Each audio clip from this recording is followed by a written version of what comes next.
Melt होने।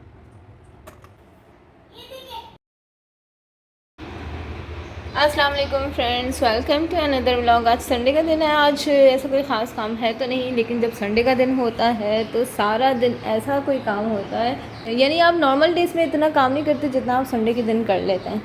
सब कुछ फैला हुआ है वो इस वजह से कि आज के दिन मासी तो आती नहीं है, और कितना कोई मुश्किल लगता है। आप अकेले में बात कर रहे हैं, व्लॉग बना रहे हैं, यानी कोई सामने वाला होता नहीं है तो कितना मुश्किल से हमें बातें करने को मिल रही होती है, क्योंकि कोई होता ही नहीं जिससे हम बात कर रहे हैं। कैमरे से बात करना एक अजीब सा लग रहा होता है, तो कोई वर्ड्स ही नहीं मिल रहे होते कि क्या बात करें। तो बहरहाल मैं यहाँ पर आटा गूंद रही थी। मैंने कहा जल्दी से मैं आटा गूंद, उसके बाद मैं रोटी बनाऊँगी और दोपहर के खाने की तैयारी करूँगी।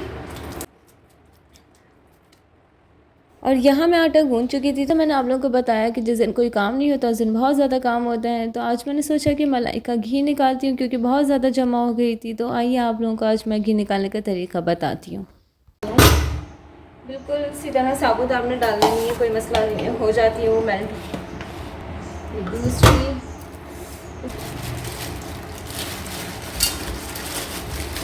ये तीसरी है। और यहाँ मैं मलाई का घी निकालने लगी हूँ, और जब तक ये मेल्ट हो रही थी तो मैंने सोचा कि तो मैं रोटी डाल लूँ। और ये देखें गैस का इशू कितना ज़्यादा है। मैं रोटी डालने खड़ी हुई हूँ तो गैस ही नहीं आ रही है। इतनी स्लो गैस के ऊपर रोटी कैसे बनेगी। पाकिस्तान में तो ये इशू है ही है, लेकिन अब जैसे जैसे सर्दियाँ आती रहेंगी ना, ये और ज़्यादा तंग करते रहेंगे, और रोटी बनाना क्या खाना बनाना भी बहुत ही कोई मुश्किल काम हो जाएगा। ये देखिए ज़रा, मेरी रोटी नहीं बन के दे रही है।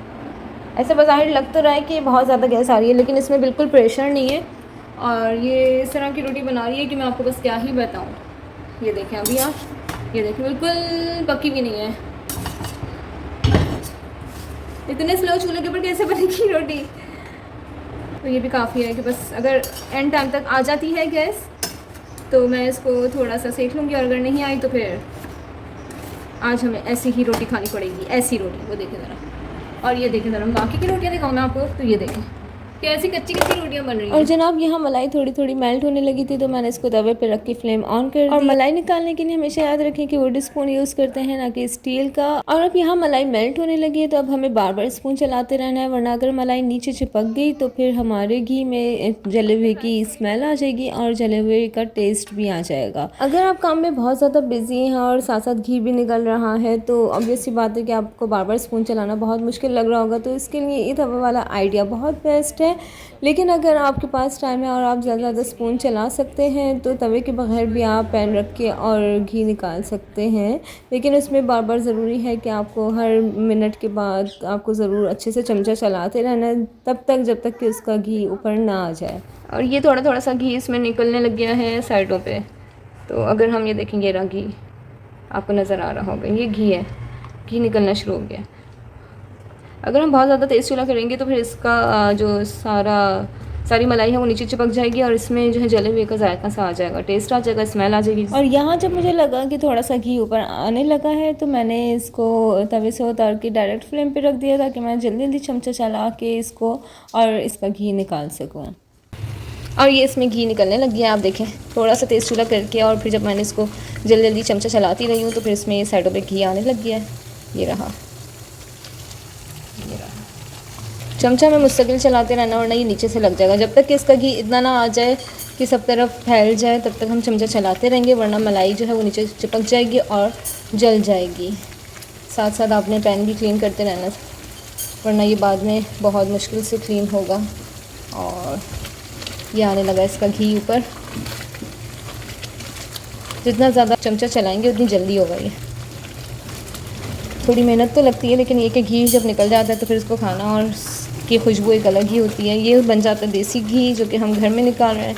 वैसे तो घी निकालना बहुत आसान है, लेकिन चूँकि इसमें मेहनत ज़्यादा लगती है, इसीलिए बस लोग कहते हैं कि घी निकालना ज़रा सा मुश्किल लगता है उन लोगों को। लेकिन ये कि अगर आप घर में घी निकालें तो बहुत बेस्ट है। इसका टेस्ट, इसकी खुशबू यानी इतनी अच्छी लगती है, पराठों पे डालें या खाने में बनाएं। और जब इतना घी निकल जाए कि वो थोड़ा थोड़ा ऊपर आपको शो होने लगे, तो फिर आपने इसमें आटा डालना है, यानी कि एक बाउल के हिसाब से आपने 1 टेबल स्पून आटा डालना है। मैंने 3 बाउल डाले थे, इसलिए मैंने 3 टेबल स्पून आटा डाला। आटे से घी काफ़ी हद तक दानेदार बनता है, तो अगर आप एक्सपीरियंस करें तो ज़रूर हाथ में लेके उसको देखिएगा, आपको अलग ही फील होगा।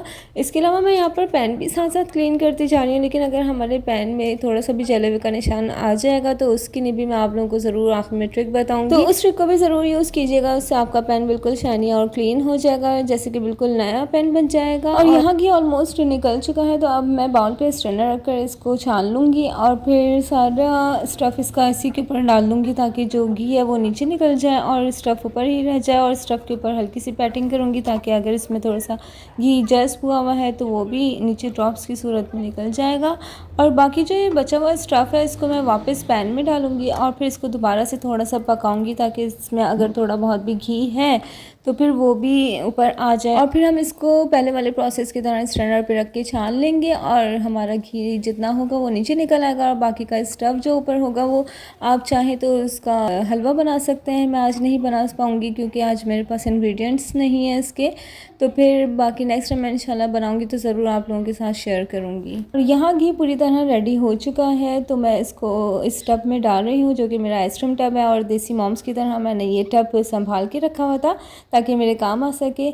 तो जो घी बचा है आखिर का, उसको मैंने स्ट्रेनर से इसलिए छाना क्योंकि उसमें नीचे कुछ ज़रात रह गए थे मलाई के। तो आप लोगों के भी अगर रह जाएँ तो आप लोग भी ज़रूर दोबारा से उसको स्ट्रेनर से छान लीजिएगा। और यहाँ इसके साथ ही मैं आप लोगों के साथ एक और ट्रिक शेयर करूँगी कि अगर आप लोगों का पैन जल गया है काफ़ी हद तक या फिर थोड़ा बहुत ही, क्योंकि मेरा तो थोड़ा सा ही जला है, लेकिन इसको भी क्लीन करने के लिए बहुत बेस्ट ट्रिक है कि आप इसमें पानी डालें, उसके साथ ही आपने इसमें सोडा डाला है। अगर आपने इसमें सोडा 1 टीस्पून डाला है तो आप इसमें हाफ कप जो है सिरका डालें और इसको हाई फ्लेम पे पकने के लिए छोड़ दें। लेकिन अब आप इसमें स्टील का स्पून ही यूज़ करेंगे, क्योंकि आपने जो मलाई चिपकी हुई है उसको आप खुरच के हटाएंगे और वो खुरचने के लिए आपको स्टील के स्पून की ज़रूरत पड़ेगी। और इसके अलावा जो वुड स्पून था जिसको आप घी निकालने में यूज़ कर रहे थे, चूँकि उसके ऊपर भी मलाई चिपकी हुई होगी और वो आसानी से तो हटती नहीं है, तो उसको भी आप इसमें डिप कर सकते हैं। और यहाँ आप देख रहे होंगे कि मैंने इतना पकाया कि इसके बबल्स काफ़ी ऊपर तक आ गए थे। तो ऊपर तक आने का मकसद ये है कि इसकी जो साइडों में भी मलाई चिपकी हुई थी उस पर भी ये लग गया है लिक्विड, तो उसके ऊपर से भी ये सब आराम से क्लीन हो जाएगा। अब देखते हैं कि ये सब कैसे क्लीन होगा। तो गरम पैन को ही जब मैंने सिंक में रखा तो सबसे पहले मैंने इसका वुड स्पून लिया, जिसके ऊपर मैंने स्पायरल को सिर्फ एक ही बार फेरा, तो उसकी ग्रीस, उसकी मलाई जो चिपकी हुई थी उसके ऊपर वो बिल्कुल क्लीन हो गई। और इसके बाद पैन चूँकि अब भी बहुत गर्म था तो उसको मुझे क्लोथ से ही पकड़ना पड़ा। तो पहले मैं उसकी वॉल्स जो हैं वो क्लीन कर रही थी, तो बहुत ईजिली क्लीन होता जा रहा था। इसी तरह जब मैंने उसको अंदर से क्लीन करने के लिए उसका पानी फेंका तो आप देखें कि अंदर से वो तकरीबन आधे से ज़्यादा तो साफ़ हो ही चुका था। तो बस फिर मुझे स्पायरल और स्पंज से सिर्फ हल्का सा ही स्क्रब करना पड़ा। और उसके बाद फिर आप देखें कि मेरी पतीली अलग ही शाइन कर रही थी और अलग ही बिल्कुल न्यू लग रही थी। तो आप ज़रूर ये वाली ट्रिक यूज़ कीजिएगा, यानी वो ट्रिक्स हैं जो औरतों के काम के साथ साथ उनकी ज़िंदगी को भी आसान करती हैं। तो अगर आप लोगों को मेरी वीडियो पसंद आए, मेरी ट्रिक्स पसंद आए, तो मेरी वीडियो को लाइक कीजिए, चैनल को सब्सक्राइब कीजिए और अपने फ्रेंड्स में ज़रूर शेयर कीजिए। मेरे कमेंट बॉक्स में अपनी राय का इजहार कीजिएगा। मिलते हैं नेक्स्ट व्लॉग में, अपना ख्याल रखिएगा। अल्लाह हाफिज़।